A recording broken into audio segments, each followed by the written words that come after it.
সূরা আল জুমআ। রহমান রহিম আল্লাহ তাআলার নামে।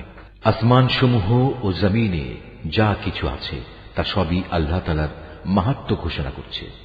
তিনি রাজাধিরাজ, তিনি পূত পবিত্র, তিনি মহাপরাক্রমশালী, তিনি প্রবল প্রজ্ঞাময়। তিনি সেই মহান সত্তা যিনি একটি সাধারণ জনগোষ্ঠীর নিরক্ষর লোকদের মাঝে থেকে তাদেরই একজনকে রসূল করে পাঠিয়েছেন, যে তাদের আল্লাহর আয়াতসমূহ পড়ে শোনাবে, তাদের জীবনকে পবিত্র করবে, তাদের আমার গ্রন্থের কথা ও সে অনুযায়ী দুনিয়ায় চলার কৌশল শিক্ষা দেবে।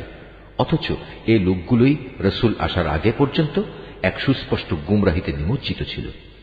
তাদের মধ্যেকার সেসব ব্যক্তিও গুমরাহিতে নিমজ্জিত যারা এখনো এদের সাথে মিলিত হয়নি। আর তিনি মহাপরাক্রমশালী ও পরম কুশলী। রসূল পাঠানো এটা আল্লাহ তাআলার এক বিরাট অনুগ্রহ। যাকে ইচ্ছা তাকে তিনি এটা দান করেন। আল্লাহ তাআলা মহা অনুগ্রহশীল। যাদের আল্লাহর কিতাব তাওরাত বহন করার দায়িত্ব দেওয়া হয়েছিল কিন্তু তারা এটা বহন করেনি, তাদের উদাহরণ হচ্ছে সেই গাধার মতো যে কিতাবের বোঝাই শুধু বহন করল, এর কিছুই বুঝতে পারল না। তার চাইতেও নিকৃষ্ট উদাহরণ সে জাতির যারা আল্লাহর আয়াতকে অস্বীকার করল। আল্লাহ তাআলা এ ধরনের জালেম জাতিকে হেদায়েত করেন না। হে রাসূল, তুমি বলো, হে ইহুদিরা, যদি তোমরা মনে করে থাকো অন্য সব লোক বাদে কেবল তোমরাই হচ্ছ আল্লাহর বন্ধু, তাহলে আল্লাহর পুরস্কার পাওয়ার জন্য তোমরা মৃত্যু কামনা করো যদি তোমরা সত্যবাদী হও। কিন্তু সারা জীবন এরা নিজেদের হাত দিয়ে যা করেছে তার পরিণাম চিন্তা করে এরা কখনো মৃত্যু কামনা করবে না। আল্লাহ তাআলা এই জালেমদের কার্যকলাপ সম্পর্কে সম্মুখ অবগত।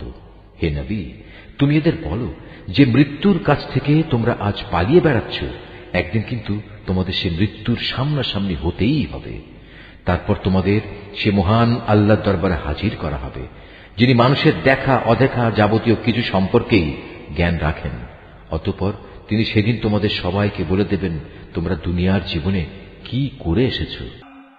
হে ইমানদার ব্যক্তিরা, জুমার দিনে যখন তোমাদের নামাজের জন্য ডাক দেয়া হবে, তখন তোমরা নামাজের মাধ্যমে আল্লাহ স্মরণের দিকে দ্রুত গতিতে এগিয়ে যাও এবং সে সময়ের জন্য কেনাবেচা ছেড়ে দাও। এটাই তোমাদের জন্য উত্তম, যদি তোমরা তা উপলব্ধি করো।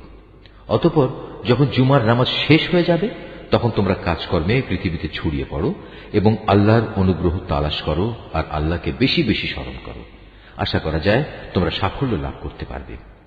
আল্লাহ তাআলার এসব নির্দেশ সত্ত্বেও এরা যখন কোনো ব্যবসায়িক কাজকর্ম কিংবা ক্রীড়া কৌতুক দেখতে পায়, তখন সেদিকে দ্রুত গতিতে দৌড়ায় এবং তোমাকে নামাজে একা দাঁড়ানো অবস্থায় ফেলে যায়।